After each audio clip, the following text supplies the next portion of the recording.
Hello நம்ம இப்போ சபரிமலை சீரிஸில் எங்கே இருக்கோம் அப்படின்னு சொல்லி பார்த்தோம் அப்படின்னா, சாப்பிட்டு முடிச்சதுக்கப்புறமா டேரெக்டாக பேட்டை தூடுறதுக்காக எரிமேலி தான் வந்திருக்கோம். எரிமேலிக்கு வந்தோடனே பார்த்தோம் அப்படின்னா குளிர் எக்கச்சக்கமாக இருந்துச்சு. அது மட்டும் இல்லாமல் குளிரை தாண்டி கூட்டம் அப்படின்றத பார்த்தோம் அப்படின்னா அலமோதுது அப்படின்னு தான் சொல்லணும். ஸோ குளிருக்கும் கூட்டத்துக்கும் நடுவில் பார்த்தோம் அப்படின்னா ஒரு டீயை போட்டு அதுக்கப்புறமா நம்மளுடைய ப்ரொசீஜர்ஸ்லாம் ஆரம்பிக்கலாம் அப்படின்னு சொல்லி டீயெல்லாம் குடிச்சிட்டு, இந்து முஸ்லீம் ஒற்றுமை இருக்கு இல்லையா, அது ஐயப்பன் கோயிலை தவிர வேறு எந்த கோயிலுமே பெஸ்ட்டாக சொல்லிட முடியாதுப்பா அப்படின்னு சொல்லுவாங்க. ஏன்னா ஐயப்பன் கோயிலுக்கு முன்னாடி பார்த்தோம் அப்படின்னா பேட்டை துள்னதுக்கப்புறமா பாபர் கோயில் இருக்கு இல்லையா, அங்கே போய் சாமி கும்பிட்டு தான் வருவாங்க. நம்மளுமே ஆஸ்யூஷுவலாக பார்த்தோம் அப்படின்னா இந்த பயணம் நல்லா இருக்கணும் அப்படின்னு சொல்லி பாபர் சாமி கிட்ட வேண்டிக்கிட்டு பேட்டெல்லாம் துள்ளி முடிச்சதுக்கப்புறமா நம்ம செட்டுக்கே அப்படின்னு சொல்லி ஒரு ட்ரம்ஸ் எல்லாம் வச்சுட்டு ஆட்டம் பாட்டம் கொண்டாட்டத்தோட கோயிலுக்கு வந்தாச்சு.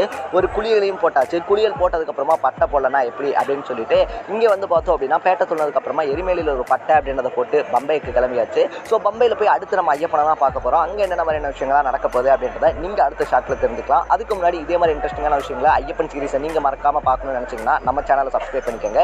அடுத்த ஷாட்டில் சந்திக்கலாம். Tata, bye by.